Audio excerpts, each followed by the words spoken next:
What is up, everybody? I hope you're all doing well, and welcome to the Double Swing Thorn-ZERKER build guide. So in the last 4 or 5 days, or whatever it's been since my initial video on this build, I've been working a little bit more, trying a few different legendary aspects, and just kind of shifting things around, getting some better gear, and doing a bit of leveling to kind of try to settle in on what exactly I want for this build at its end, so to speak. Obviously, I've made it up to level 79, so there is still room to grow, and there's a couple items that I just have not managed to get what I would consider best in slot. But overall, this build feels fairly complete. I'm clearing tier 30 to 40 nightmare dungeons without much difficulty. 40s are a little more difficult, and then 30 is a breeze. Feels like I'm running around the open world. So despite not being completely minimaxed, I'm considering this build done. I think I've got it squared away enough that you could follow along and use similar things and have a lot of success. So let's go ahead and get in here and start with the gear and legendary aspects. So for my helmet, I still have basic skills grant 20% damage reduction. In the chest piece, which this is one of the specific spots that I don't think this is best in slot, right now I am using the Rage of Harogath, however you want to say that, the unique chest piece that gives you lucky hit up to 20 to 40 chance to reduce the cooldowns of your non-ultimate skills by 1.5 seconds when you inflict bleeding. I mostly just use this because it has a high physical damage roll and decent crit rate, and some damage reduction and an okay amount of thorns. I'm not really using this for the cooldown, though it is a nice little bonus since I don't have a lot of other cooldown in the build, but I haven't really found a need for that cooldown. The other one that would be a good option that is not best in slot would be I think it's Disobedience. You gain 0.5 or 2.5, whichever version you use, increased armor for 4 seconds when you deal any form of damage, stacking up to 50%. So between these two, which seem like they're both fairly easy to get, you have either some extra damage and thorns and some utility through the lucky hit of the cooldowns, or you could go more tanky and just use a normal chest piece, find some stats you like, and use the Disobedience imprint. I think that would be very good as well. You lose a little cooldown, but you would gain quite a bit of tankiness. So that's for the chest piece. For the gauntlets, I'm using the Berserk Ripping. Whenever you deal direct damage while berserking, inflict 29% of the base damage dealt as additional bleeding damage over 5 seconds. I originally had this on one of my two-handers, and it did add nice bleeding damage, but I really wanted a higher chance to proc the Needle Flare, the extra thorns damage dealt as an AoE. It was recommended to me in a comment on the previous video, and I think either would work, but I do like having the extra procs of the thorns in an AoE, so it would kind of be up to you where you want these two. I'm liking it the way I have it now, but I think either would be perfectly fine. More direct damage through bleeds, or more thorns proc in an AoE. Really up to you. Both are good. And down to the leg guards, we have the Numbing Wrath. Each point of fury generated while at maximum fury grants 19 Fortify, and this has a range from 11 to 23 at my level. And this is our pretty much sole way of gaining Fortify, and it is super easy. You basically run in and you just spam the heck out of Frenzy, and before you know it, if you didn't see it in the little intro video going on, you build up all the Fortify and you almost never lose it. You gain it so fast that it's really never a problem, and just this one thing building Fortify is enough to keep you topped off forever. It's really good. I'm really enjoying this one. And then down to the boots is another one that I had changed out recently, but we are using Anemia. Direct damage against bleeding enemies has up to a 20 to 30% chance to stun them for 2 seconds. So this one I was using the Unstoppable and movement speed, whatever that aspect was, but it really didn't happen all that often. And I thought, this might be a nice way to get some extra stun, and this one was again inspired by a comment on the previous video, and It hasn't made a massive difference, but it is nice to get some extra CC in when you're just whacking away at the really thick mobs or a whole bunch of elites. That extra stun can make a difference, so I've been enjoying using this one, but I think this is a slot that you could pretty much use whatever you felt like. This isn't a extremely important part of doing this build, so you could do whatever. And on the first two-hander, we have gain 3,362 thorns while berserking. This is an extremely low roll, which I have somehow still not managed to find another one of. So this would be an easy place for a massive upgrade in my thorns damage if I could ever find one. Either way, I think this is an important one to have on your two-hander, as the thorns damage really pays off, especially combined with the needle flare over on the other two-hander. It just adds a lot of extra AoE all around you. It's good for picking off little enemies. It's nice for adding extra damage in when you're in a big pack of elites. It's just really nice. And then for the one-handers, we have critical strikes with core skills increase your attack speed by 20% for 5 seconds, range of 15 to 25. This one is pretty solid. I think this is another kind of open slot you could use. I really like having the extra attack speed pop because I do rotate between double swing and frenzy a lot. I go back and forth constantly, and I have a pretty high crit chance, and so I am constantly getting a lot of extra attack speed, which gets a lot of extra damage. So I definitely think this one is good, though you could swap this if you really wanted. And then in our other one-hander, this one is, I think, very important. I definitely would not really run around without this one on. I think this one is very good. It is basic skills, gain 27% attack speed, range of 15 to 30. You definitely want a higher roll on this, otherwise it's not very useful. Probably no less than 20% if you can help it. But this is fantastic. All this does is play even more fantastically into frenzy. It's so fast, and it is amazing. It's great for building that fortify and keeping it topped off all the time, wherever I have it. There it is.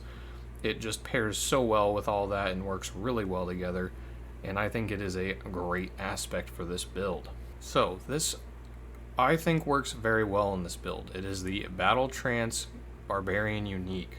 Basic stats, and then increase Frenzy's maximum stacks by 2.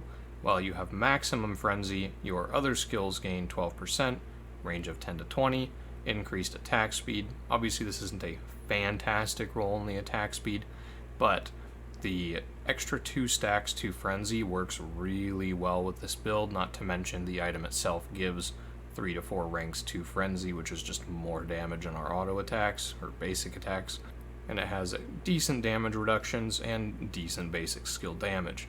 So I have had a really good time using this item. I understand that some of you, like me with the chess pieces, you might not get lucky and get this drop. So if you were to not get this, what I had before and what I'd recommend doing is moving the Numbing Wrath, the each point of fury generated while at max fury grants fortify, move that to your amulet, and then maybe use the disobedience, the armor stacking, use that on the pants instead. So you'd move this to here on the amulet and use the armor stacking here on the pants. That would give you more tankiness and still let you keep the fortify up, and just try to get as good stats as you can on your amulet. And I think that would work if you cannot get this amulet itself. But I do really like this one. If you do have one or do find one, I'd recommend giving it a try and seeing what you think, because I've been enjoying it. And then for the last two, the rings, we have your shout skills generate 2 fury per second while active, range of 2 to 4. I still have yet to find one that is rolled up to a 4, so I am still using it stuck at a 2. So obviously if you get a higher roll, you're going to want that. On rings, you're definitely going to want crit chance, crit damage, any damage while berserking, physical damage. Life is pretty good too, because that helps with the thorns. Pretty much just any damage dealing stat is going to be good here. And then the next ring, skills deal up to 17% increased damage based on your available primary resource when you cast, receiving maximum benefit while you're at full, range of 10 to 20 on the ring. This one has been pretty good at getting my first 1 or 2 double swing hits after hitting full, just giving them extra damage. Because of how much you rotate between Frenzy and Double Swing, you do often double swing with a lot of resource, and we do regain a lot of resource, so it is pretty easy to get a good benefit from this. This is something you could probably swap out. The other option I can think of that would work really well in place of this, depending on what you'd prefer, is the aspect that gives you cooldowns for shouts based on how many enemies you hit with the shout. I think that would be very good as well. It just depends on whether you want more uptime of your shouts, or if you want to get some extra damage in for your double swing. It's really up to you. I was using the cooldown earlier on, and it worked great. I switched to the extra damage now, and it still feels fantastic. Really no complaints, so options here.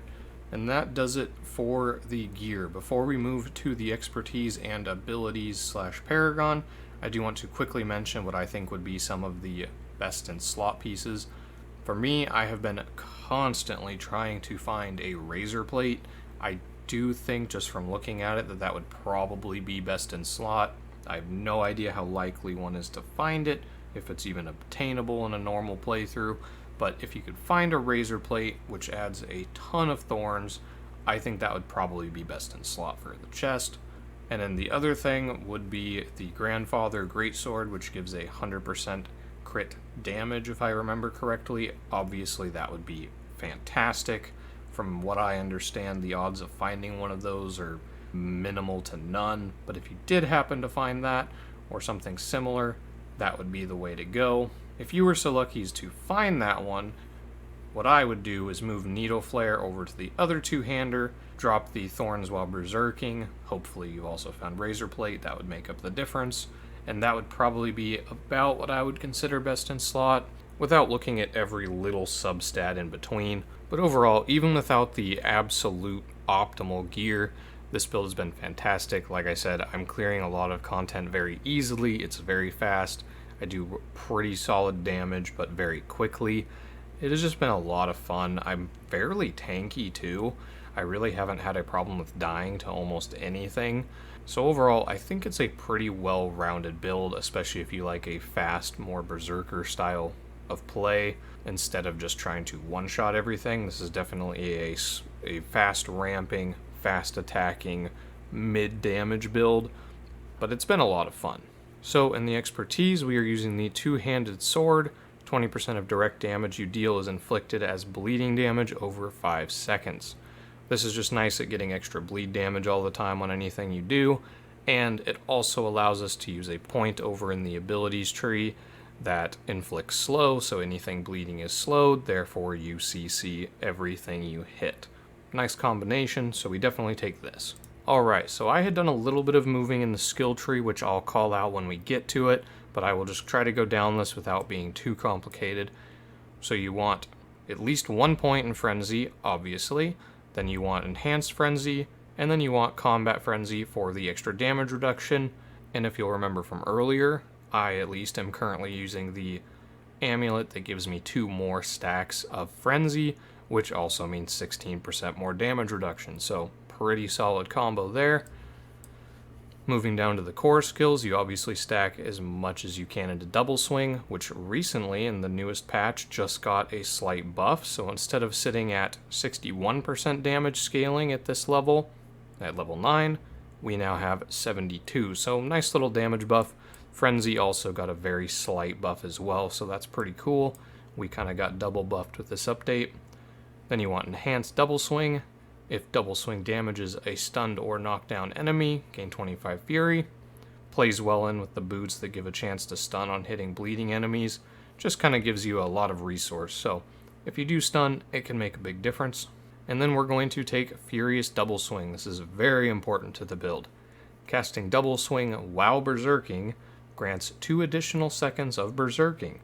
And this essentially lets us permanently have berserking. It is very easy. With the level of attack speed, you build up your fury so fast and you expend it so fast with double swing that you pretty much always have berserking up, which is incredible. Then coming down here, we take Rallying Cry for Generation and Unstoppable. You take the Enhanced Rallying Cry, obviously, for the Unstoppable, and then we take Tactical Rallying Cry, generate 20 Fury, and grants you an additional 20% resource generation.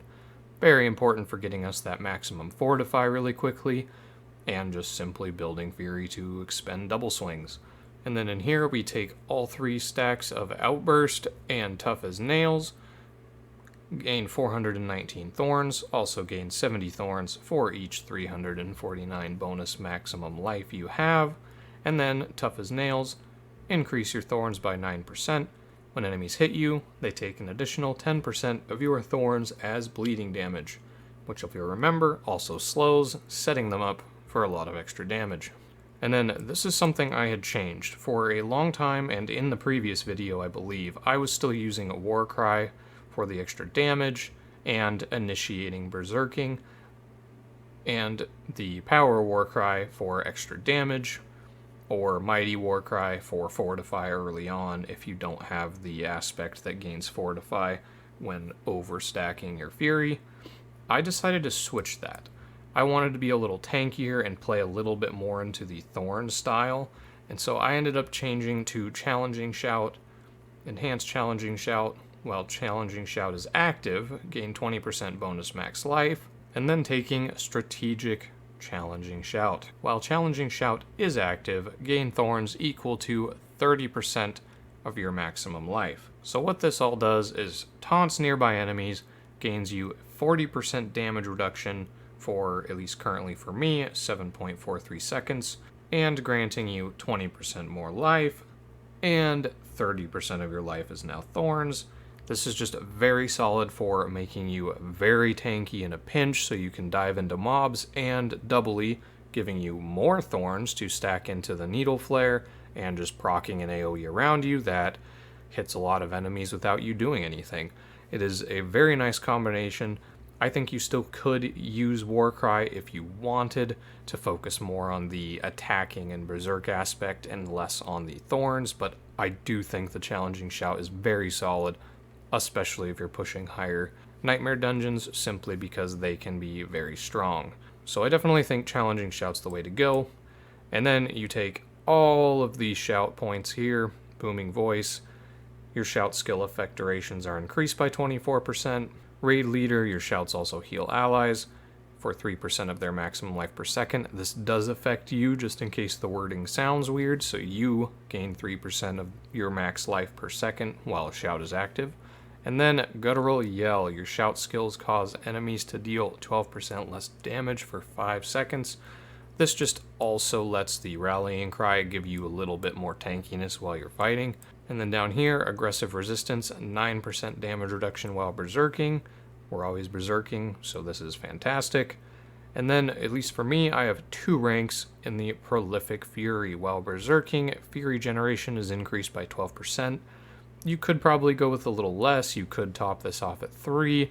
I think either is correct. I found a happy balance with it just at 2 right now, and this is letting me build up my Fortify stacks and my Fury incredibly quickly as it is.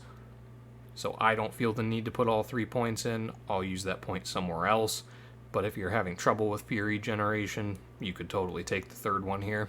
And then down here, we have No Mercy.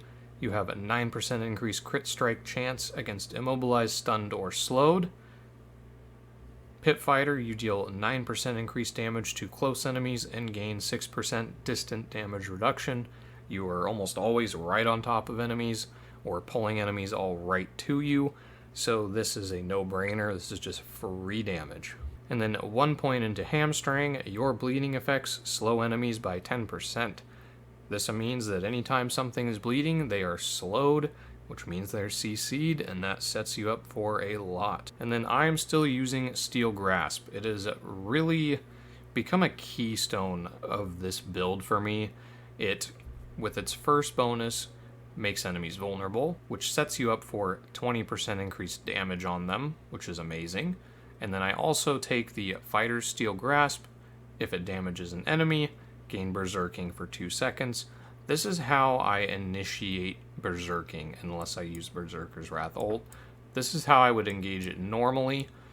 instead of using War Cry, which is what allowed me to take Challenging Shout instead of the War Cry, because using this, I initiate a fight by trying to pull everything to me, making them vulnerable, and also starting the berserking, and then using the double swing, that just continues the berserking, and then I have one or two other things which I will get to that also extend it and give chances of that. So between the two, I'm able to always have berserking, and I don't have to use War Cry, letting me be more tanky. And then we have the 1 point in Thick Skin. Each time you take direct damage, gain 0.4% base life as Fortify. Whatever, not very helpful. We already max our Fortify without an issue. Then we take Defensive Stance, increase the damage reduction gained while you are fortified by an additional 6%. 2 points into Counteroffensive. While you have Fortify for over 50% of your max life, you deal 8% increased damage. This is one that if you didn't feel like you needed as much Fury generation, you could take a point out and fill this one up, or vice versa. I think this one is definitely helpful, but if you're not getting the Fury regen you need, definitely take the Prolific Fury. And then down here in the last little section, we have Duelist. 2 out of 3 points. Attack speed is increased by 6% while using one-handed weapons. This one is fantastic. It plays into the whole build. Attack faster, do more damage, build more stacks, all that fun stuff. Definitely worth taking. Then we take Wrath of the Berserker. Explode into Rage, knocking back surrounding enemies and gaining Berserking and Unstoppable for 5 seconds. For the next 10 seconds, dealing direct damage with a basic skill grants Berserking for 5 seconds. This is pretty self-explanatory. You get really angry and yell at everything. You get a lot of damage buff and Fury generation, and you run around and smack things around and show them who's boss. And in the last one, while Wrath of the Berserker is active, every 50 Fury you spend increases Berserk's damage bonus by 25%. This is very easy to do, as you will rotate between Frenzy and Double Swing very quickly, building a lot of Fury. You'll just be switching back and forth really fast, and you will build up multiple stacks of this very easily. And then for our keystone, we obviously take Unconstrained. Increase Berserk's maximum duration by 5 seconds, and increase its damage bonus by 25%. So now anytime you have Berserking, you now immediately gain 50% increased damage, 15% movement speed, and that's just a lot of fun. So that does it for the skill tree. We will move over to my Paragon, which there is also quite a bit of freedom in here, but I will still go through how I have it set up in case you feel like directly copying me. So you start at the bottom and move up to Brawn, extra physical damage and life, follow on the left here and come up, and then my first socketed glyph is Wrath. For every 5 dexterity purchased within range, core skills deal 4.8% increased critical strike damage. I do have this one leveled up a fair bit here, so the numbers you see will be a little bit different, but I think Wrath is best to take here. Skills that critically strike generate 3 Fury is its additional bonus when you meet the dexterity requirement. This is amazing. Jumping into a big pack of enemies, double swinging while you've got all those other buffs going. If you're building any crit rate, you're bound to get multiple crits, which means you're going to get a lot of Fury back, which also means you can just spam it a lot more. This has been a fantastic glyph that I definitely should have been using earlier on, but it's been great. So from here, you just move around and get all the dexterity you need, and then you come up through here, taking the raw power, more physical damage, and strength, and you move up to the next page. And the page I decided to take was the Blood Rage legendary node. Killing a bleeding enemy has a 10% chance to grant Berserking for 5 seconds. So this one might be overkill, though there's a few other nodes in here that are really nice to have as well. But I don't necessarily need this extra Berserking, but I like having that extra layer of chance to proc Berserking, just in case I run out of charges for the Steel Grasp, or maybe I forget to use it, or get unlucky and just straight up whiff all enemies with it, or just something silly. It's definitely not critical to the build, but I like to have it as an extra layer to make sure I always have Berserking up. But before we get there, we come up over here on the right, and we take Enraged, damage while Berserking, and Berserking duration. Those are 2 you're going to see a lot, and you definitely want as much of that as you can. Then you come up through here and take Revel. 20% damage to bleeding enemies, strength, And we have taken ire for the glyph here on the second page. For every 5 strength purchased within range, you gain percentage increased damage while berserking. No brainer, we're always berserking, this is just free damage. And when you meet the strength requirement, you gain 10% reduced damage taken from elites while berserking, which is just another way to remain tanky. And then you move around here, collect your strength, come down here, and take grit. 8% damage reduction from enemies that are bleeding, and strength. This is just a very solid way to get the strength requirement for the ire, and it's just extra damage reduction from something you do all of the time. And then moving on over here to the left and coming up to Craving. Damage to bleeding enemies and 16% damage to elites. This is just a lot of stacking damage and it's amazing. I definitely recommend it. If you didn't want to keep moving, you could come over and take the more damage to elites and the damage to bleeding and bleeding here. If you really wanted, I decided to just keep moving in the tree to try and get all my glyphs socketed and then come fill these out, but either way, these are all really good nodes right in here. Then you come down and move to your next board, which I decided to take Carnage. While berserking, critical strikes increase attack speed by 2% up to 8% for 6 seconds. It's not a massive bonus, but I like to stack attack speed if you can't tell, and I think this build works very well with this. And there's some other nice nodes. But before that, you come down here and take Berserker, damage while berserking and damage to elites. Then you'd come up and take the Carnage, and then keep moving and take Fierce, damage while berserking and strength. And then moving up here and taking Undaunted. For every 5 willpower purchased within range, you deal X% increased damage while fortified. Keep in mind, we are always fortified by Frenzy, which builds up those stacks, gives us fortified all the time, very easy. And then if you meet the requirement, you gain up to 10% damage reduction the more fortify you have. We will most of the time have this full bonus because we have a lot of fortify going on, so it is fairly easy to get that entire bonus. But this is a great one for a little extra tankiness and building some more damage. Then you would come up here and take Brash, damage reduction from close enemies. This is a pretty no-brainer. You're always close to enemies any chance you get, so this is just more damage reduction all the time, which is wonderful. And then I decided to move up along here, damage while berserking, enraged node, damage while berserking, believe it or not, berserking duration, more damage while berserking, and then filling out the rest to move to the last board I have currently, which we have not completely filled out, but I will give you my plans for it. So my plan is to come up here to Havoc, critical strike damage, and 10% physical damage, with another 15% critical strike damage if the requirement's met, which I am only 2 points away from. And then I plan to come down around here to the left and move up to Flawless Technique. Damaging enemies with one-handed weapons increases your critical strike chance by 1% for 2 seconds, up to 5%. This can only happen once per skill cast, or twice per second while channeling Whirlwind. Again, this isn't a big deal, not build breaking or anything, but I do think the extra crit chance is nice, and it builds into the whole playstyle of building stacks quickly and rotating between your 2 skills, so I think this fits in nicely.